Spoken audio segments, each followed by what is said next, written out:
Bonsoir, je suis la coach Elisa Ibsen, coach en conseil conjugal et éducation parentale. Alors ce soir, j'aimerais aborder un thème qui me tient particulièrement à cœur. Il s'agit de l'absence du père dans la vie de la fille. J'ai choisi ce thème parce que c'est un thème qui m'est familier. Dans mon environnement, j'ai grandi avec énormément de jeunes filles.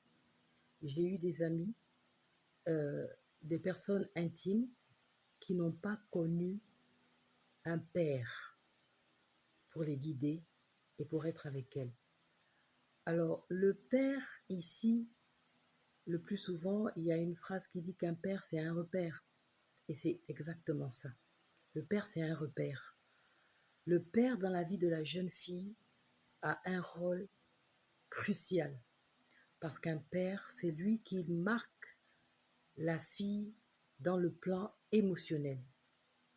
Le père représente le premier amour de la jeune fille. Et lorsqu'une fille grandit sans un père, sans cet homme, sans cette présence masculine qui va la marquer dès son départ dans la vie, cette absence va causer un déséquilibre total sur son mental. Et plusieurs spécialistes ont même donné un nom à cet état d'esprit chez la jeune fille. On appelle cela le syndrome de la fille sans père. Pourquoi syndrome? Parce que lorsqu'on parle de syndrome, on parle forcément de symptômes qui renvoient à une maladie. Alors on peut se poser la question, le fait que j'ai grandi sans père, est-ce que ça fait de moi quelqu'un de malade? Suis-je malade? Quelque part, la réponse est oui. Oui, il y a une maladie, mais cette maladie est émotionnelle. Alors, une jeune fille qui va grandir son père va avoir plusieurs manières d'être. L'absence du père va causer chez la jeune fille un manque d'estime de soi. On va se rendre compte que lorsqu'on grandit sans père, pour une femme, on trouve qu'on n'a pas de la valeur. Parce que cette personne qui était censée être le premier homme de notre vie nous a abandonnés, n'a pas estimé important pour lui de nous aimer. Alors, la jeune fille va grandir avec un total manque d'estime de soi. Et dans ses relations futures, cela peut causer un grand tort. On va se rendre compte que ce genre de fille va aller dans des relations le plus souvent très instables. Donc, cette vidéo ne s'adresse pas seulement aux filles qui ont le manque d'un père, mais elle s'adresse également aux mères célibataires. Parce que lorsqu'on est une mère célibataire, on va élever un enfant, particulièrement une fille, qui va développer ce genre de symptômes-là. Souvent, les mères célibataires ont un souci, c'est que elles vont tout faire pour que l'enfant se sente rassuré. Et elles ne comprendront pas pourquoi, à un moment donné, l'enfant fera tout pour retrouver son père. L'enfant va se poser des questions. Mais qui est mon père? Mais pourquoi ce père ne m'a pas accepté, ne m'a pas aimé?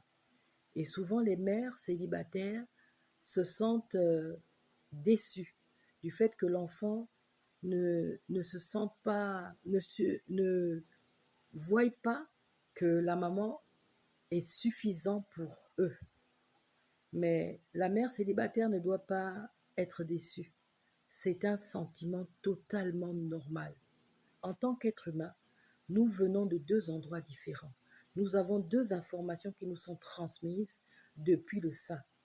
Nous avons les informations génétiques du père et les informations génétiques de la mère.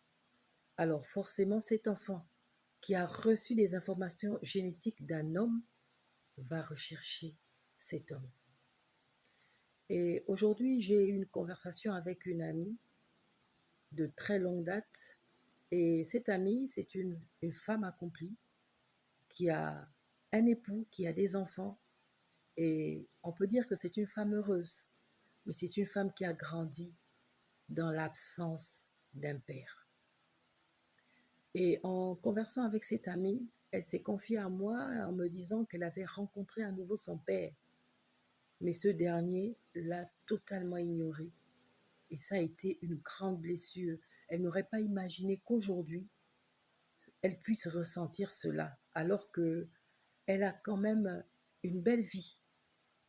Mais il faut savoir une chose, c'est que l'absence d'un père crée une blessure qui, si elle n'est pas traitée, restera là à vie. Alors on peut se poser la question, comment en guérir? Comment s'en sortir? Comment faire pour passer outre? Comment faire pour vivre, devenir une femme accomplie en n'ayant pas eu une image paternelle, en n'ayant pas eu un homme qui nous aurait montré qu'il nous aimait en premier, en ayant vu que notre premier amour, qui est notre père, parce que le père, c'est le premier amour de la fille, en ayant vu que ce premier amour nous a totalement rejetés, comment faire pour s'en sortir? C'est la question que nous toutes nous posons, mais c'est la question à laquelle je vous répondrai bien volontiers si vous me contactez en inbox. Si vous voulez également faire un témoignage, si vous vous sentez concerné par cette vidéo, n'hésitez pas. Envoyez-moi votre témoignage, je pourrai le partager sur cette page et nous pourrons échanger également selon votre besoin et trouver des pistes et des voies de guérison parce que le cœur également se guérit. Je vous dis à très bientôt. C'est votre coach.